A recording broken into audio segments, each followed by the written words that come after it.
Hello, I'm Sunny Williams. I'm up here on the International Space Station. So this is Node 2. This is a really cool module. Of course, most of these modules you'll see they have 4 sides and they're put together. That way we could sort of work on a flat plane, either a wall, a floor, another wall, or the ceiling. But you know, again, all you have to do is turn yourself and your reference changes. The reason I'm bringing that up is because this is where 4 out of 6 of us sleep. And so people always ask about sleeping in space. Do you lie down? Are you in a bed? Not really, because it doesn't matter. You don't really have the sensation of lying down.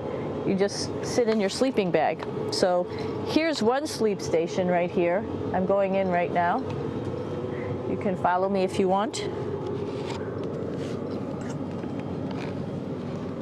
So I'm inside. It's sort of like a little phone booth, but it's pretty comfy. I've got a sleeping bag right here that we sleep in, so we don't have sort of like a little bit of a cover. We don't fly all over the place. But you know, you can sleep in any orientation. I have it sleeping, feeling like I'm standing up right now, but like you saw, I'm on the floor. But it doesn't matter if I turn over and I sleep upside down. I can't have it, I don't have any sensation in my head that tells me that I'm upside down, so it really doesn't matter. The sleep station is also like a little office. We've got a computer in here. As you can see, we've got a couple little toys. I've got some books. I've got some clothes and other things that make it sort of like home. I'm coming out. And just for reference, that's one sleep station. This one's another, right here. There's one on the ceiling, if you want to call it, right here. And then there's a 4th on the other wall over here. So all of us sleep in a little bit of a circle. All right, come on back. There's more to show you.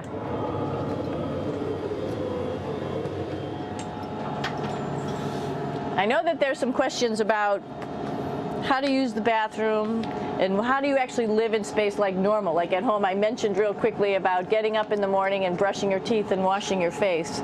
Well, how do you do that? Well, here is the bathroom essentially. You get up in the morning and we have a little kit and it has all the essential things that you need, like your toothbrush and toothpaste and brush. See how much better the brush makes my hair look? I'm just joking. It still stands up straight. It doesn't matter where you are. It's always going to stand up straight while you're up in space. A lot of people ask about toothbrush and toothpaste. So, luckily enough, toothpaste, you can do it upside right this way, is sticky, and so it sticks to your toothbrush. No problem.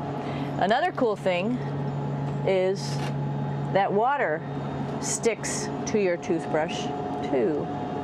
If you can see it, I'll have some water come out. The water is pretty neat up in space. It'll stick to your toothbrush and it will make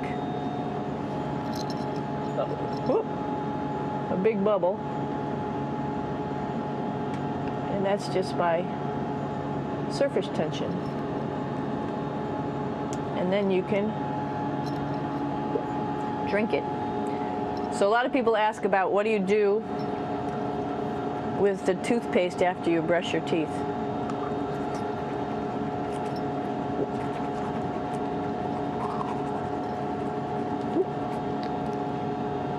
Two options. Swallow it, and it's sort of like mouthwash, but it tastes a little gross. Or you can just spit it out in a paper towel, and then you don't have to worry about it. Swallowing thing I wouldn't recommend at home. I'm only up here for 4 months, so it's not that bad. One of the most pressing questions about living in space, of course, is the bathroom. So let's take a look at that little piece of work. Come on in.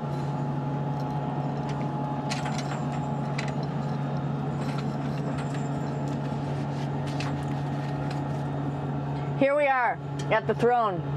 This is awesome. You might see the little You might have noticed the little moon on the outside. This is our orbital outhouse right here.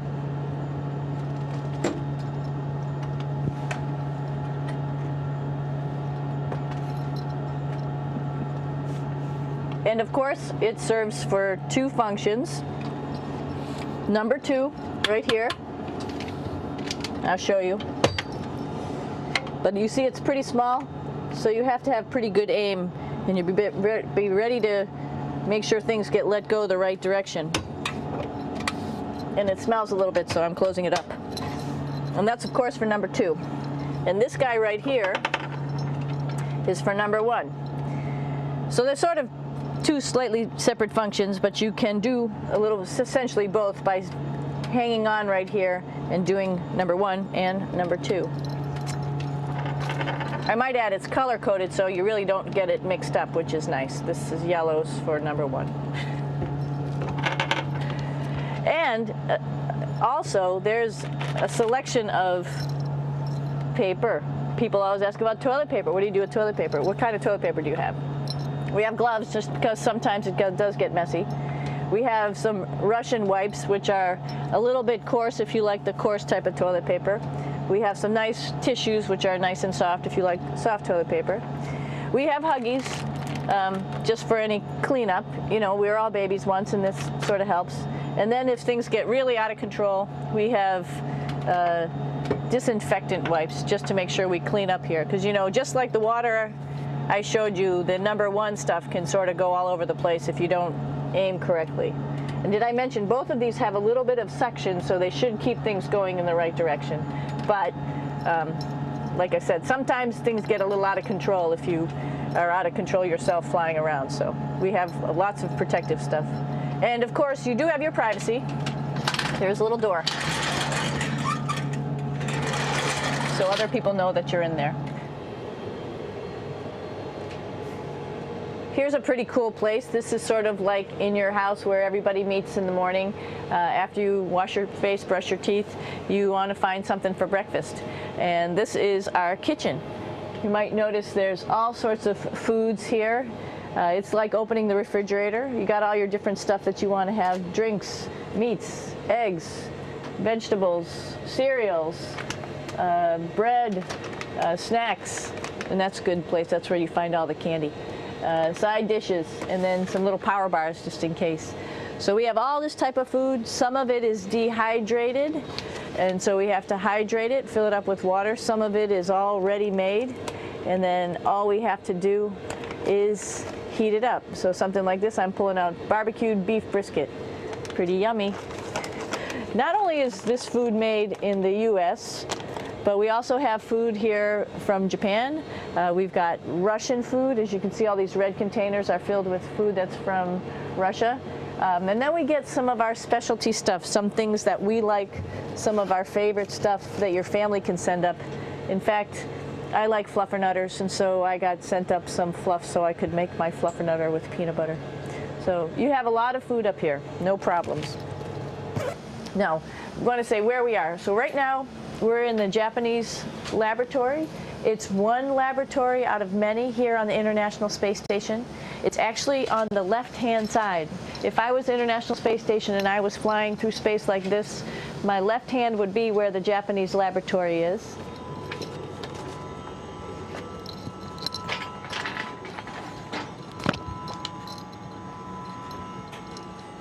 So now again, we're on the right-hand side, all the way on the right of the International Space Station. This is Columbus, the European module. It has science experiments all over. You could see it looks a little bit crowded. And here we do a lot of our medical experiments.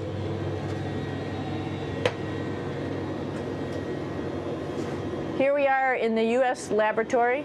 Again, this is a laboratory with science experiments on all of the walls here, all sorts of stuff that we do. And one of the things we also do is we exercise. We have some exercise equipment on board the space station. We need to do that because we lose bone density and muscle mass while we're up here, and that's a result of not having to fight against gravity.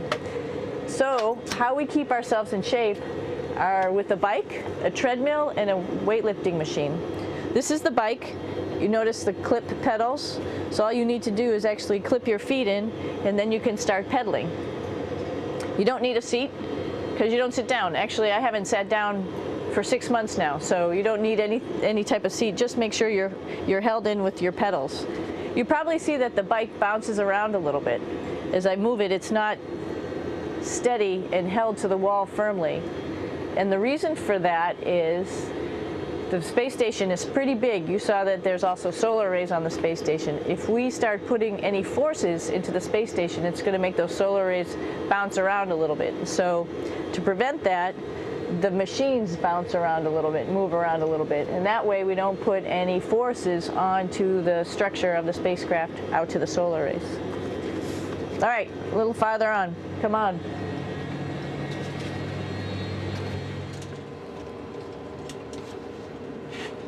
I'm here with my 2 buddies in the airlock. Actually, these are 2 spacesuits that are ready, primed up to go outside, as we call it, to go do a spacewalk in case we have to do anything outside. Some of the things we do outside are just like inside, repairs. We have a lot of electrical boxes and machinery and solar arrays, in fact, that I talked about earlier, that are outside, and sometimes they don't work quite right. Remember, space is really cold and really hot, and it's also the vacuum of space with no pressure, and so some of the equipment doesn't work well all the time. So we might have to go out and do a spacewalk. Right behind me is actually the hatch that you go out into space, and right now we have it filled up with a couple other spacesuits because we've got 4 of them up here and some of our tools. But right behind here is the hatch in which you actually go right outside into the vacuum of space. The spacesuit is pretty big, as you can see. It's like being a football player. Part of the reason it's so big and bulky is because of this backside, this backpack. It's like going on a hike with a backpack, but the backpack and the suit weighs about 300 pounds. Luckily in space, nothing really weighs anything, so you don't feel that it's so heavy. But we need to have such a big suit because that guy back there is essentially the heart of the spacecraft. I call this actually a spacecraft. It has all the oxygen for you. It has all the carbon dioxide removal system for you. It also has a heating and cooling system to make sure to regulate our body temperatures while we're outside. It also has a computer, so it tells you on a display here if there's anything that's going wrong with the suit, if we're running out of oxygen, if we have too much carbon dioxide, or any type of electrical problem. So it's a pretty awesome little spacecraft, and actually got to go out, use my little spacecraft a couple times, and it worked like a charm. Lucky that it works very nice. You might want to see what the helmet looks like. It's pretty cool too. We don't usually go out like this, so you usually can see when the helmet's open. So you can see what it looks like inside. Somebody's little head would be inside of here.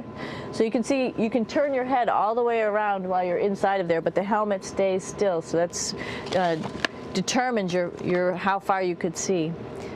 And it's usually pretty sunny out there, so we have to wear our sunglasses, and this is our sunglasses right here, which make you look pretty cool.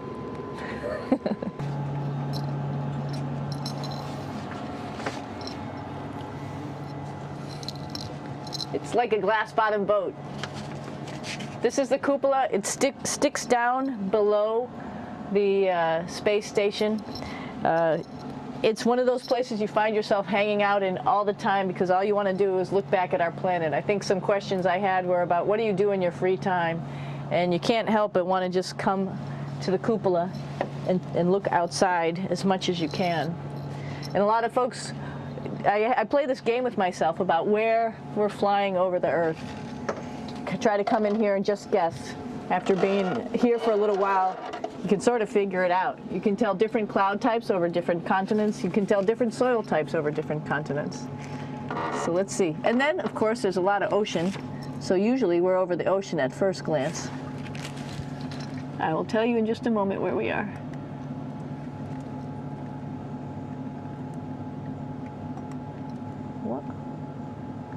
There we go. So right now we are right over Africa. It's a little bit cloudy, as you can tell, but we're right over the continent of Africa. Hey, what's that? I think that's a Soyuz spacecraft. That's the spacecraft that's taken us home to planet Earth today. Oh my gosh. We might have to go take a look at that. That's pretty cool. It's a little bit smaller than the rest of the spacecraft, the space station, so you'll see if we go there, it'll be a little bit more crammed. But we're going, you can look all the way back to the back of the spacecraft, which is where the Russian segment is, and then you could look all the way forward to the front of the spacecraft, where the Japanese laboratory, the European laboratory, and the American laboratory are, and then back to the solar arrays where we started in this morning when we were looking out the Japanese window.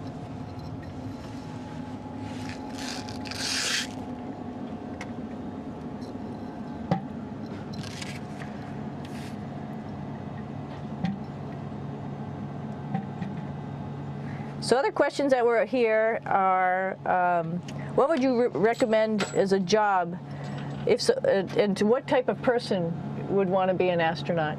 I think people who would like to explore, of course people who like math and science, that's what this is all about. We have people in the office who are doctors, teachers, veterinarians, engineers, pilots, so all sorts of people become astronauts, and I think if you see it's just sort of cool, so I think people who like to do a little adventure and like to do cool stuff probably usually become astronauts. Hey, one thing I didn't show you, or I talked about but I didn't show you, was the exercise, another piece of exercise device, which is the advanced resistive exercise, and that's what this is right here. This is ARED, and you could probably see this bar. Let me just do a little bit of maneuvering here. Stand by. You have to set it up just like at any other gym.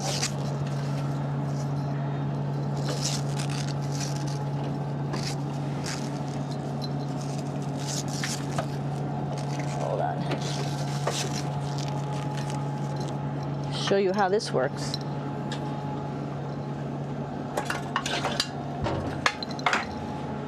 So you can see you can change your attitude just by going from one module to the next, going up from the cupola down here. This is what we call the ARED, and with this you can lift weights based on vacuum in these cylinders, just like you do at home at a gym. For example, if I wanted to do a squat, I could do it like this. Oops. I should need some weight on this thing. I'm not lifting with anything, so it's too easy. One of the cool things you could do things that you can't do at home.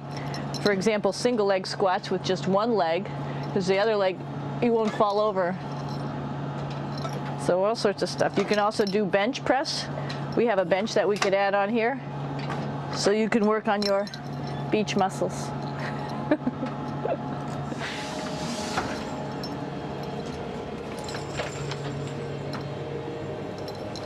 Hey, Aki, what are you doing down there? Crashing things. This is one of the cool things about space, too. It sort of looks like there's a big old hole here, but you don't even think twice about it. You could just jump over the hole, or if you want, you can go jump into the hole. I'm coming down. Woo!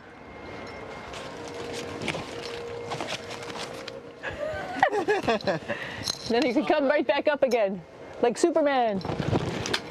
Woo!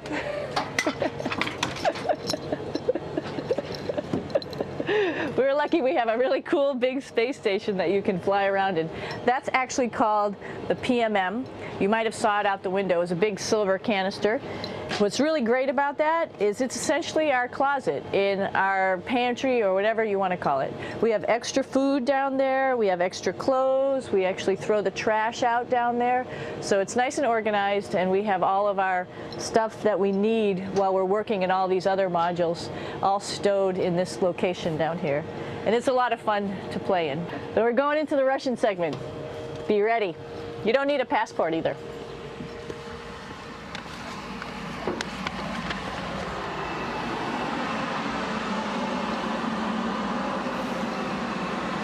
It goes a lot farther back than this. We'll go take a trip and say hello to the boys down there in just a minute. Well, let's do that first, actually, and then we'll go down to the Soyuz at the very end. This is Yevgeny. Hi. Doing a little tour.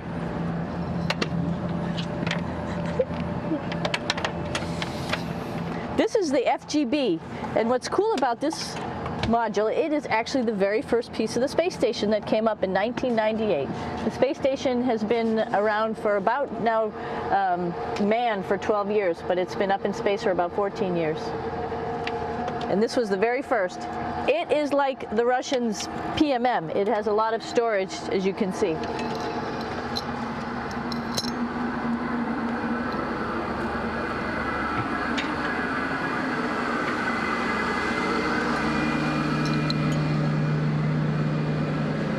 Можно? Снимаем. Чуть-чуть.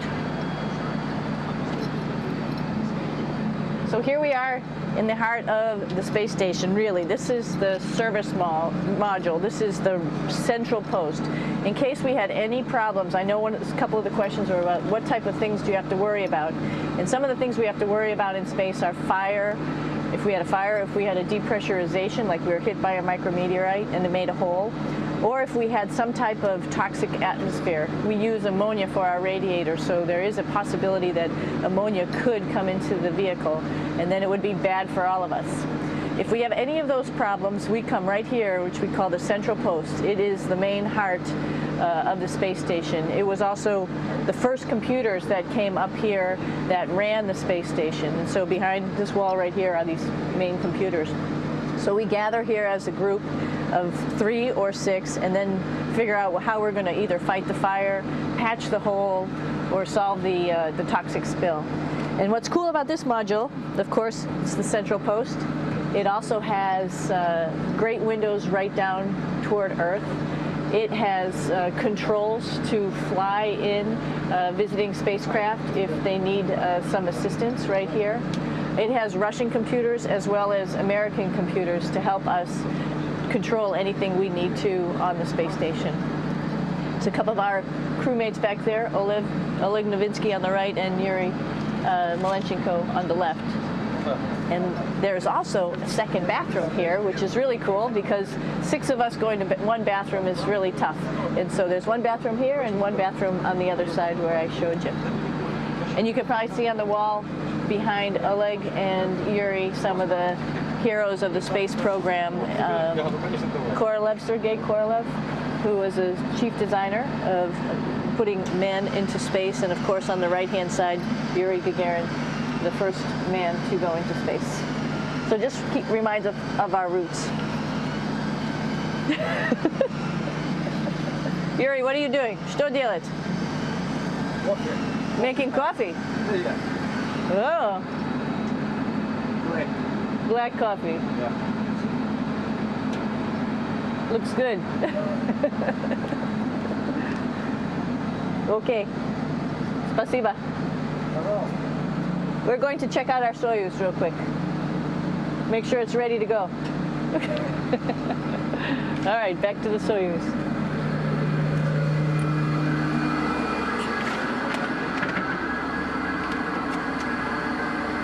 I'm going to stop here just for a quick second.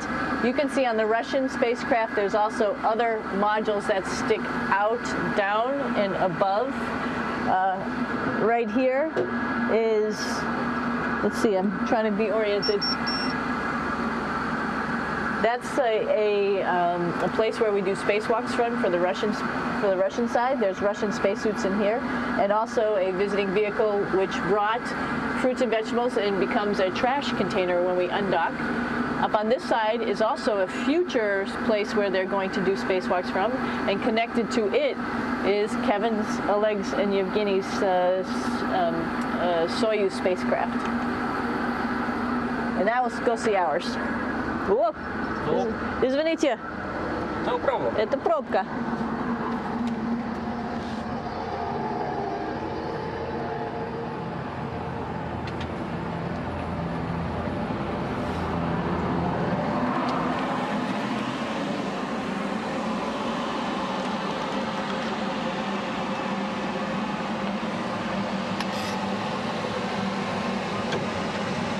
Coming down.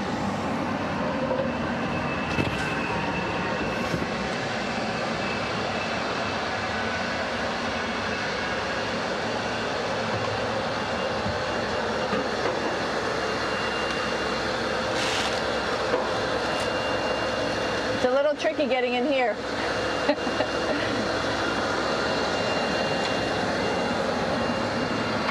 This is the docking probe right here, this big thing. This helps us connect to the spacecraft. This probe actually sticks into this cone, and that's how the spacecraft, our Soyuz, becomes connected to the ISS initially. That is then replaced by clamps, which are around here, that will allow the two spacecraft to be stuck together. And then you can remove the probe and the cone.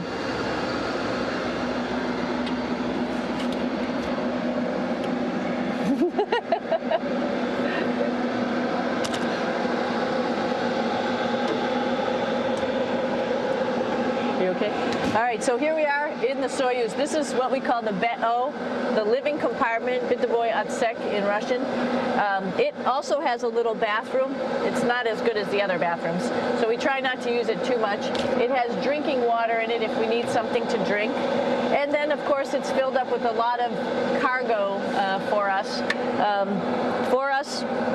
Bringing up and also bringing back down. It has a second purpose when it comes back to Earth. It serves as a garbage container. During the descent, we'll get rid of this area right here, and everything that's in it will just burn up as it's coming into the atmosphere, so that way we can get rid of a little bit of trash. But the main area where we were on launch and where we're going to be on descent is down here, because we're not part of the trash. So we're in a safe place. So we're in the descent module, SA. It's a little small, but you can get in.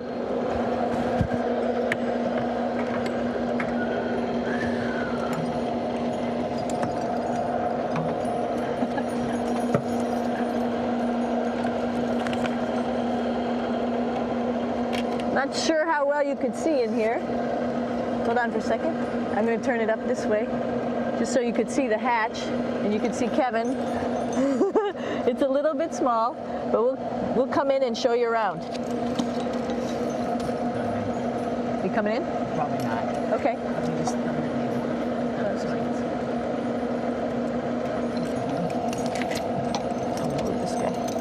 Got to move a couple things. We were just starting to get ready. We're preparing a couple days ago for our ride home. It's a little bit squishy, but everybody asks, how do you sit in the Soyuz? And you sort of sit in your seat like this. The seat is molded to your body, and so you can just sort of squish in here and be pretty relaxed. Everybody has a handmade seat for them. And then, of course, there's a control panel, and that's where we do most of our actions and work right here. There's hand controllers which you can fly the vehicle with, and there's a stick right here primarily used for communications when we're trying to talk to the ground. So 3 of us fit in here. Like I said, it's a little squishy, but somehow it seems like we all managed to get in here and fit pretty well, and it's a pretty safe ride home. You're probably wondering, what's all this junk behind us? Well, it's all of our parachute, first of all, and then it's all of our survival gear, just in case we end up landing in some strange place on the planet and nobody's there to rescue us right away. We have all sorts of survival gear with us, keeping us safe in here. So they've pretty much thought of everything. And we'll be home on the planet within the next 12 hours. Pretty shocking.